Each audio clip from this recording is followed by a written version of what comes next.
ಓಂ ಗಣಾನಾಂ ತ್ವಾ ಗಣಪತಿಂ ಹವಾಮಹೆ ಕವಿಂ ಕವೀನಾಮುಪಶ್ರವಸ್ತಮಂ ಜ್ಯೇಷ್ಠರಾಜಂ ಬ್ರಹ್ಮಣಸ್ಪತಾನ ಶೃಣ್ವನ್ನೋತಿಭಿಸ್ಸೀದಸಾದನಂ.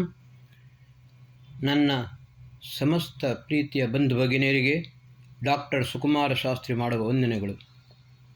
ನಾನು ಸರ್ವಪ್ರಥಮ ಮಹರ್ಷಿ ಯಾಸ್ಕ, ಮಹರ್ಷಿ ಮಹಿದಾಸ್ ಐತರೇಯ, ಮಹರ್ಷಿ ಯಾಜ್ಞವಲ್ಕ್ಯ ಹಾಗೂ ಮಹರ್ಷಿ ದಯಾನಂದರಿಗೆ ಸಾಷ್ಟಾಂಗ ಪ್ರಣಾಮವನ್ನು ಮಾಡುತ್ತೇನೆ. ಬಂಧುಗಳೇ, ಗಣಾನಾಂ ತ್ವಾ ಗಣಪತಿಂ ಹವಾಮಹೆ ಕವಿಂ ಕವೀನಾಮುಪಶ್ರವಸ್ತಮಂ ಜ್ಯೇಷ್ಠರಾಜಂ ಬ್ರಹ್ಮಣಸ್ಪತ ಆನಃ ಶೃಣ್ವನ್ನೋತಿಭಿಃ ಸೀದಸಾದನಂ. ಇದು ಋಗ್ವೇದದ ಮಂತ್ರ. ಯಜುರ್ವೇದದಲ್ಲಿ ಗಣಾನಾಂ ತ್ವಾ ಗಣಪತಿಂ ಹವಾಮಹೆ, ಪ್ರಿಯಾಣಾಂ ತ್ವಾ ಪ್ರಿಯಪತಿಂ ಹವಾಮಹೆ, ನಿಧೀನಾಂ ತ್ವಾ ನಿಧಿಪತಿಂ ಹವಾಮಹೆ, ವಸೋ ಮಮ ಆಹಮಜಾನಿ ಗರ್ಭದಂ ಆತ್ಮಜಾಸಿ ಗರ್ಭದಂ. ಬಂಧುಗಳೇ, ಮಹರ್ಷಿ ವೇದವ್ಯಾಸರು ಈ ಮಂತ್ರಗಳನ್ನು ಅಶ್ವಮೇಧ ಯಾಗಕ್ಕೆ ವಿನಿಯೋಗ ಮಾಡಿದ್ದಾರೆ. ಮಹರ್ಷಿ ಮಹಿದಾಸ್ ಐತರೇಯರು ಐತರೇಯ ಬ್ರಾಹ್ಮಣದಲ್ಲಿ ಇದನ್ನು ಆಧ್ಯಾತ್ಮ ಪ್ರಧಾನವಾಗಿ ಅರ್ಥ ಮಾಡಿದ್ದಾರೆ. ಮತ್ತು ಯಜುರ್ವೇದದ ಮಂತ್ರವನ್ನು ಮಹರ್ಷಿ ಯಾಜ್ಞವಲ್ಕ್ಯರು ಶತಪಥ ಬ್ರಾಹ್ಮಣದಲ್ಲಿ ರಾಷ್ಟ್ರಧರ್ಮ ಪ್ರಧಾನವಾಗಿ ಅರ್ಥ ಮಾಡಿದ್ದಾರೆ. ಬಂಧುಗಳೇ, ಮೊದಲು ಮಹರ್ಷಿಗಳು ಅತ್ಯುತ್ತಮವಾದ ಅರ್ಥವನ್ನೇ ಮಾಡಿದ್ದಾರೆ. ಆದರೆ ಅದರ ನಂತರ ಬಂದ ತಮ್ಮನ್ನು ತಾವು ಬಹಳ ದೊಡ್ಡ ವಿದ್ವಾಂಸರು ಎಂದು ಹೇಳಿಕೊಳ್ಳುವ ವಿಧ್ವಂಸಕಾರಿಗಳು ಸಾಯಣಾಚಾರ್ಯ, ಮಹಿಧರ, ಉವ್ವಟ ಮೊದಲಾದವರು ಕೂಡ ಬಹಳ ಅಶ್ಲೀಲವಾಗಿ ವಿಕೃತವಾಗಿ ಈ ಮಂತ್ರಗಳ ಅರ್ಥವನ್ನು ಮಾಡಿದ್ದಾರೆ. ನಿಜವಾಗಿ ನಿಮಗೆ ಹೋದ ಎಪಿಸೋಡ್ನಲ್ಲಿ ಹೇಳಿದಂತೆ 20,379 ಮಂತ್ರಗಳು 4 ವೇದಗಳಲ್ಲಿವೆ. ಮತ್ತು ಛಂದಾನುಸಾರ 9,38,000 ಅಕ್ಷರಗಳಿವೆ. ಇದನ್ನು ಅಕ್ಷರಗಳನ್ನು ನಿಖರವಾಗಿ ನಾನು ಹೇಳೋದು ಸಾಧ್ಯವಿಲ್ಲ. ಆದರೆ ಕೆಲವರು ಹೇಳಿದ್ದಾರೆ, ಛಂದಾನುಸಾರ ಅಕ್ಷರಗಳನ್ನು ನಿಶ್ಚಯಪಡಿಸಲಾಗಿದೆ 9,38,000. ಇದನ್ನು ವಿದ್ವಾಂಸರು ಪರಿಶೀಲಿಸಬೇಕು. ಆದರೆ ಒಂದು ವಿಷಯ ಹೇಳುತ್ತೇನೆ, ಮೂಲ ವೇದಗಳನ್ನು ಯಾವುದೇ ರೀತಿಯಲ್ಲಿ ವಿಕೃತವನ್ನಾಗಿ ಮಾಡಲು ಸಾಧ್ಯವಾಗಲಿಲ್ಲ. ಆವಾಗ ಧೂರ್ತರು ಮಾಡಿದ ಕೆಲಸ ಏನು ಅಂತ ಹೇಳಿದರೆ, ಕಾತ್ಯಾಯನ ಮತ್ತು ಆಪಸ್ತಂಭ ಮಂತ್ರ ಬ್ರಾಹ್ಮಣಯೋರು ವೇದನಾಮಧೇಯಂ ಅಂತ ಹೇಳಿದರು. ಮಂತ್ರ ಎಂದರೆ 4 ವೇದಗಳಲ್ಲಿರುವ ಮಂತ್ರ, ಆಮೇಲೆ ಬ್ರಾಹ್ಮಣ ಗ್ರಂಥ, ಆರಣ್ಯಕ, ಉಪನಿಷತ್ತು, ಸೂತ್ರಗ್ರಂಥ. ಸೂತ್ರಗ್ರಂಥಗಳಲ್ಲಿ ಶ್ರೋತಸೂತ್ರ, ಧರ್ಮಸೂತ್ರ, ಶುಲ್ಬಸೂತ್ರ. ಈ ರೀತಿ ಸಮಗ್ರ ವೈದಿಕ ಸಾಹಿತ್ಯವನ್ನು ಅವರು ವೇದವ ಎಂದು ಹೇಳಿಕೊಂಡು ನಿಶ್ಚಯ ಮಾಡಿದರು. ಇದರ ಪರಿಣಾಮವಾಗಿ ಇದರಲ್ಲಿ ವಿಕೃತಿಯನ್ನು ಮಾಡಲು ಅವರಿಗೆ ಸಾಧ್ಯವಾಯಿತು. ಬಂಧುಗಳೇ, ಮೊದಲು ನಮ್ಮ ಮಹರ್ಷಿಗಳು ಯಾವ ರೀತಿ ಅರ್ಥವನ್ನು ಮಾಡಿದ್ದಾರೆ ಅದನ್ನು ಹೇಳುತ್ತೇನೆ. ನಾಡಿದ್ದು ನೀವು ಗಣೇಶ ಚತುರ್ಥಿ ಪರ್ವವನ್ನು ಆಚರಿಸುತ್ತೀರಿ.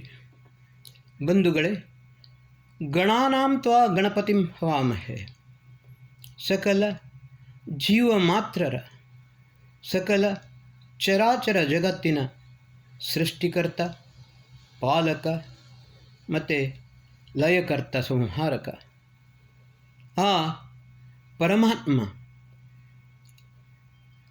ಗಣಾನಾಂ ತ್ವಾ ಗಣಪತಿಂ ಹವಾಮಹೆ, ಆ ಪರಮಾತ್ಮನನ್ನು ನಾವು ಉಪಾಸಿಸುತ್ತೇವೆ.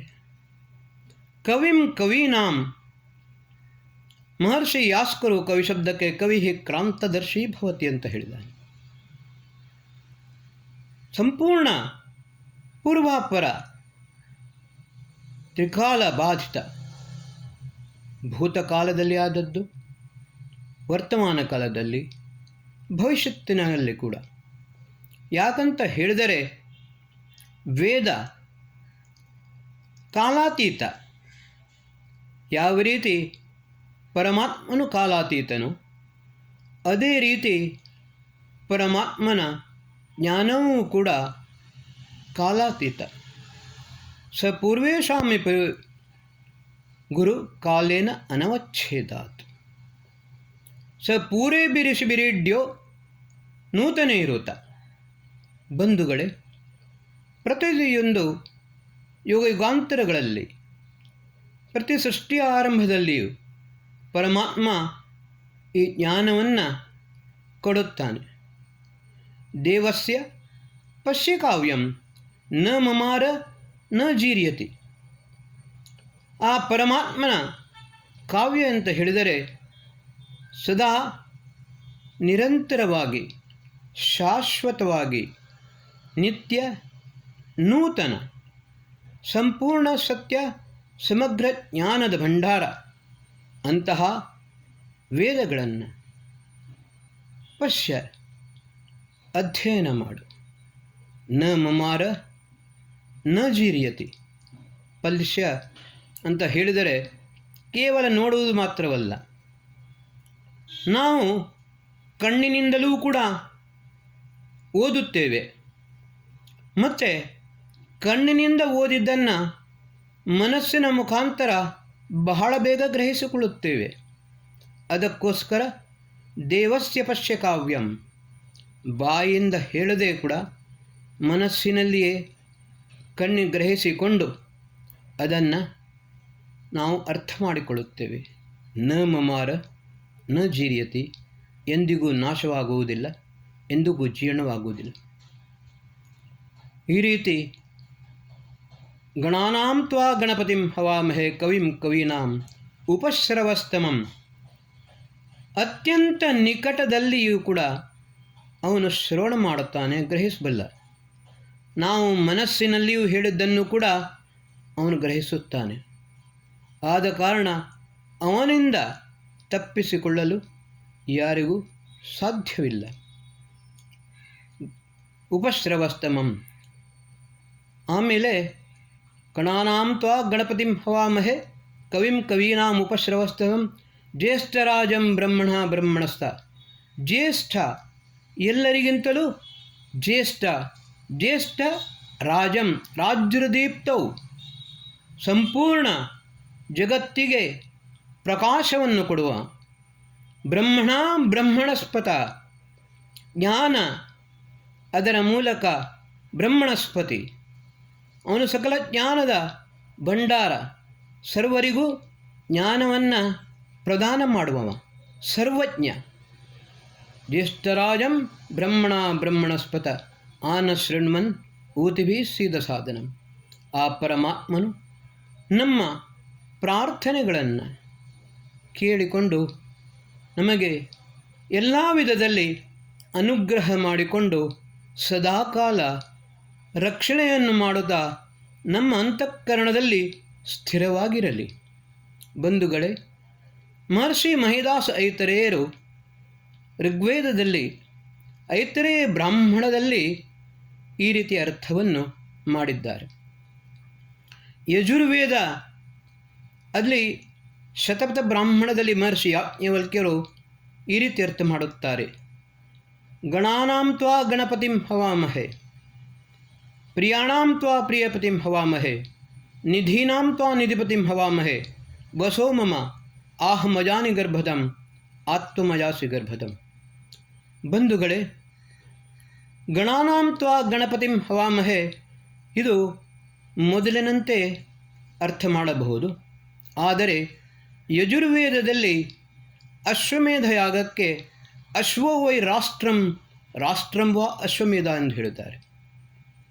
ಇಲ್ಲಿ ರಾಷ್ಟ್ರಪತಿಯಾದವನು, ರಾಜನಾದವನು, ರಾಷ್ಟ್ರದ ನಾಯಕನಾದವನು ಗಣರಾಜ್ಯ. ನಾವು ಇವತ್ತಿನ ದಿವಸ ನಮ್ಮದು ಗಣರಾಜ್ಯ. ಈ ಗಣರಾಜ್ಯದ ಅಧಿಪತಿಯವನು ಎಲ್ಲರನ್ನ ತನ್ನ ಮಕ್ಕಳಂತೆ ರಕ್ಷಣೆ ಮಾಡುತ್ತಾನೆ.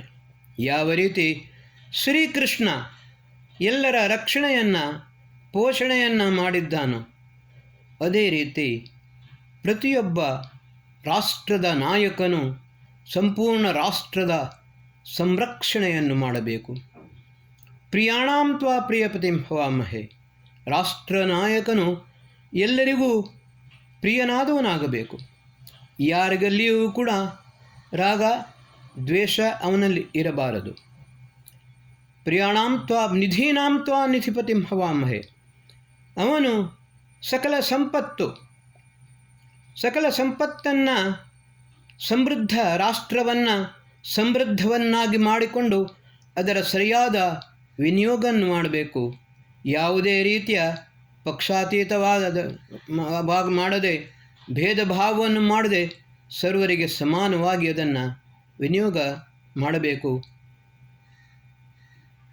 ಕವೀನಾಂ ಉಪಶ್ರವ ಇದರಲ್ಲಿ ಬರುತ್ತದೆ. ಪ್ರಿಯಾಣಾಂ ತ್ವಾ ಪ್ರಿಯಪತಿಂ ಹವಾಮಹೇ ನಿಧೀನಾಂ ತ್ವಾ ನಿವೃತ್ತಿಂ ಹವಾಮಹೇ ವಸೋ ಮಮ. ನೀನು ಸದಾಕಾಲ ಈ ರಾಷ್ಟ್ರದಲ್ಲಿ ನಿವಾಸ ಮಾಡು. ಆಹಮದಾನಿ ಗರ್ಭದಂ ಆತ್ಮಜಾಸಿ ಗರ್ಭದಂ. ಬಂಧುಗಳೇ, ಇಲ್ಲಿ ಎರಡು ಅರ್ಥವೂ ಆಗುತ್ತದೆ. ಆಧ್ಯಾತ್ಮಿಕವೂ ಆಗುತ್ತದೆ, ಭೌತಿಕವೂ ಆಗುತ್ತದೆ. ಯಾವ ರೀತಿ ಗರ್ಭಧಾರಣೆ, ಹಿರಣ್ಯ ಗರ್ಭದಲ್ಲಿ ಪರಮಾತ್ಮನು ಇರುತ್ತಾನೆ, ಅದೇ ರೀತಿ ಪಿಂಡದಲ್ಲಿ ಮನುಷ್ಯನು ಸ್ತ್ರೀಗರ್ಭದಲ್ಲಿ ಇರುತ್ತಾನೆ. ರಾಷ್ಟ್ರದಲ್ಲಿ ರಾಷ್ಟ್ರನಾಯಕನು ಸಂಪೂರ್ಣ ರಾಷ್ಟ್ರವೇ ಅವನ ಗರ್ಭವಾಗಿದೆ, ಈ ರಾಷ್ಟ್ರದ ನಾಯಕನು. ಅದೇ ರೀತಿ ಗಣರಾಜ್ಯದಲ್ಲಿ ಪ್ರತಿಯೊಬ್ಬನೂ ಕೂಡ ರಾಷ್ಟ್ರಕ್ಕೆ ಸಮರ್ಪಿತವಾಗಬೇಕು. ಆವಾಗ ಮಾತ್ರ ಈ ಮಂತ್ರದವು ಸಾರ್ಥಕವಾಗುತ್ತದೆ. ಬಂಧುಗಳೇ, ಗಣೇಶ ಚತುರ್ಥಿ ನಾವು ಆಚರಣೆ ಮಾಡುತ್ತೇವೆ. ನಮಗೆ ನಮ್ಮ ರಾಷ್ಟ್ರ, ನಾವು ವೈಯಕ್ತಿಕವಾಗಿ ಕೂಡ ನಮ್ಮ ಉದ್ಧಾರವನ್ನು ಮಾಡಬೇಕು, ಸಮಾಜದ ಉದ್ಧಾರವನ್ನು ಮಾಡಬೇಕು, ರಾಷ್ಟ್ರದ ಉದ್ಧಾರವನ್ನು ಮಾಡಬೇಕು. ಋಗ್ವೇದದಲ್ಲಿ ಆಧ್ಯಾತ್ಮಿಕ ರೂಪದಲ್ಲಿ ಅರ್ಥವನ್ನು ಮಾಡಿದೆ, ಯಜುರ್ವೇದದಲ್ಲಿ ರಾಷ್ಟ್ರದ ಸ್ವರೂಪವನ್ನಿಟ್ಟುಕೊಂಡು ಮಾಡಿದೆ. ಬಂಧುಗಳೇ, ರಾಷ್ಟ್ರ ಧರ್ಮ ರಾಜನಿಗೆ ಅದನ್ನು ಪಾಲಿಸುವುದು ನಿತಾಂತ ಅವಶ್ಯಕ. ಇದರಲ್ಲಿ ಒಂದು ಮಾತನ್ನು ಹೇಳುತ್ತೇನೆ. ಈ ಮಂತ್ರವನ್ನು ಅಶ್ವಮೇಧಯಾಗಕ್ಕೆ ವಿನಿಯೋಗಿಸಿದಾಗ ಈ ಸಾಯಣಾಚಾರ್ಯ, ಮಹೇದರಾಚಾರ್ಯ, ಊವಟಾಚಾರ್ಯ ವಿಕೃತವನ್ನು ಮಾಡಿದರು. ಆದರೆ ಆಮೇಲೆ ಬಂದ ಮಹರ್ಷಿ ದಯಾನಂದ ಸರಸ್ವತಿಯವರು ಇದನ್ನು ಖಂಡತುಂಡವಾಗಿ ವಿರೋಧಿಸಿಕೊಂಡು ಪುನಃ ವೇದದ ವಾಸ್ತವಿಕ ಸ್ವರೂಪವನ್ನು ನಮಗೆ ತೋರಿಸಿಕೊಟ್ಟರು. ಅಶ್ವಮೇಧ ಅಂತ ಹೇಳಿದರೆ ಕುದುರೆಯನ್ನು ಕೊಂದು ಯಜ್ಞದಲ್ಲಿ ಹಾಕುವುದಲ್ಲ. ಇಲ್ಲಿ ಮೇತೃಮೇತೃ ಹಿಂಸಾಯಾಂ ಮೇಧಾ ಸಂಗಮನಯೋಹು. ರಾಷ್ಟ್ರದ ವಿಘಟನಕಾರಿ ಯಾವ ತತ್ವಗಳಿವೆ, ಶಕ್ತಿಗಳಿವೆ, ಅವೆಲ್ಲವನ್ನು ಮೊದಲು ನಾಶ ಮಾಡಬೇಕು. ಆಮೇಲೆ ರಾಷ್ಟ್ರವನ್ನು ಸುಸಂಘಟಿತ, ಸುಶಿಕ್ಷಿತ, ಸುಸಂಸ್ಕೃತ ಮತ್ತು ಸಮೃದ್ಧವನ್ನಾಗಿ ಮಾಡುವಂಥದ್ದು ಇದು ಯಥಾರ್ಥ ರೂಪದಲ್ಲಿ ಅಶ್ವಮೇಧ ಯಾಗ ಎನಿಸಿಕೊಳ್ಳುತ್ತದೆ. ಈ ರೀತಿಯಲ್ಲಿ ಯಜುರ್ವೇದದಲ್ಲಿ ರಾಷ್ಟ್ರ ಸ್ವರೂಪ, ಋಗ್ವೇದದಲ್ಲಿ ಆಧ್ಯಾತ್ಮ ಸ್ವರೂಪ, ಇದನ್ನು ನಾವು ಸರಿಯಾಗಿ ಅರ್ಥ ಮಾಡಿಕೊಳ್ಳಬೇಕು. ಮತ್ತು ನಾವು ಒಂದು ವಿಷಯವನ್ನು ಗಮನಿಸಬೇಕು. ಗಣಪತಿಯ ಪ್ರತಿಮೆಯನ್ನು ಮಾಡುವವರು ಒಂದು ತಪ್ಪನ್ನು ಮಾಡುತ್ತಾರೆ. ಇದರಲ್ಲಿ ವಾಮಶುಂಡ ಮತ್ತು ದಕ್ಷಿಣ ಶುಂಡ, ಬಲಮುರಿ ಮತ್ತು ಎಡಮುರಿ ಅಂತ ಹೇಳುತ್ತಾರೆ. ಸಂತ ತುಕಾರಾಮರು ಬಹಳ ಸುಂದರವಾಗಿ ಒಂದು ಮಾತನ್ನು ಹೇಳಿದ್ದಾರೆ. ಓಂಕಾರ ಪ್ರಧಾನ ರೂಪ ಗಣೇಶಾಚಿ. ಗಣಪತಿ ಓಂಕಾರ ಪ್ರಧಾನ. ಅಕಾರಾಚ ಬ್ರಹ್ಮ, ಉಕಾರಾಚ ವಿಷ್ಣು, ಮಕಾರಾಚ ಮಹೇಶ ಜಾಣಿಯೇ ಇಲ್ಲ. ಬಂಧುಗಳೇ, ಯಾವಾಗ ಸರಿಯಾದ ರೂಪದಲ್ಲಿ ಬಲಮುರಿಯಾಗಿ ಗಣೇಶನ ವಿಗ್ರಹವನ್ನು ಮಾಡುತ್ತಾರೋ ಅದು ಓಂಕಾರ ರೂಪದಲ್ಲಿ ಬರುತ್ತದೆ. ನಾವು ಆ ವಿಗ್ರಹವನ್ನು ದೇವಸ್ಥಾನದಲ್ಲಿ ಪ್ರತಿಷ್ಠೆ ಮಾಡುವಾಗ ಆ ಬಲಮುರಿ ಓಂಕಾರ ಸ್ವರೂಪನಾದ ಗಣೇಶನನ್ನೇ ಪ್ರತಿಷ್ಠಾಪಿಸಬೇಕು. ವಿಸರ್ಜನೆ ಮಾಡುವಾಗ ಎಡಮುರಿ, ಅದನ್ನು ಎಡಮುರಿಯಾಗಿ ಮಾಡಬೇಕು. ಆದರೆ ಸರಿಯಾದ ಜ್ಞಾನವಿಲ್ಲದೆ ಒಂದಕ್ಕೊಂದು ರೀತಿಯಾಗುತ್ತಿದೆ. ಅದರ ಪರಿಣಾಮದಲ್ಲಿಯೂ ಕೂಡ ಇವತ್ತಿನ ದಿವಸ ರಾಷ್ಟ್ರದ ಸ್ವರೂಪ ನಿಜವಾಗಿ ಯಾರಿಗೂ ಗೊತ್ತಿಲ್ಲ. ಅದು ಸರಿಯಾಗಿ ಅರ್ಥ ಮಾಡಿಕೊಳ್ಳದೆ ಈ ರಾಷ್ಟ್ರ ಸುಸಂಸ್ಕೃತ, ಸುಶಿಕ್ಷಿತ, ಸಮೃದ್ಧ ರಾಷ್ಟ್ರ ಆಗಲು ಸಾಧ್ಯವಿಲ್ಲ. ಇದನ್ನು ನಾವು ಸರಿಯಾಗಿ ಅರ್ಥ ಮಾಡಿಕೊಂಡು ಗಣೇಶನ ಪೂಜೆಯನ್ನು ಮಾಡಬೇಕು. ಬಾಲಗಂಗಾಧರ ತಿಲಕರು ರಾಷ್ಟ್ರದ ಸಂಘಟನೆಗೋಸ್ಕರ ಈ ಗಣೇಶೋತ್ಸವವನ್ನು ಸಾರ್ವಜನಿಕವನ್ನಾಗಿ ಮಾಡಿದರು. ಅದಕ್ಕೋಸ್ಕರವಾಗಿ ಅದೇ ರೀತಿಯ ಸ್ವರೂಪವನ್ನು ವೈಯಕ್ತಿಕ ಉನ್ನತಿಗೋಸ್ಕರ ಮತ್ತು ರಾಷ್ಟ್ರದ ಉನ್ನತಿಗೋಸ್ಕರ ಈ ಎರಡು ವಿಷಯವನ್ನು ಗಮನದಲ್ಲಿಟ್ಟುಕೊಂಡು ಗಣೇಶನ ಪೂಜೆಯನ್ನು ಮಾಡಿದರೆ ಆವಾಗ ಮಾತ್ರ ಗಣೇಶನ ಪೂಜೆ ಸಾರ್ಥಕವಾಗುತ್ತದೆ. ಮುಂದಿನ ಎಪಿಸೋಡ್ನಲ್ಲಿ ನಾನು ಆರ್ಯ ಸಮಾಜ 150ನೇ ವರ್ಷ ಆಚರಿಸುತ್ತಿದೆ. ಮಹರ್ಷಿ ದಯಾನಂದರು ಮತ್ತು ಆರ್ಯ ಸಮಾಜ ಇದರ ಬಗ್ಗೆ ಕೆಲವು ಎಪಿಸೋಡ್ಗಳಲ್ಲಿ ನಿಮಗೆ ಹೇಳುತ್ತೇನೆ. ಓಂ ಶಾಂತಿ.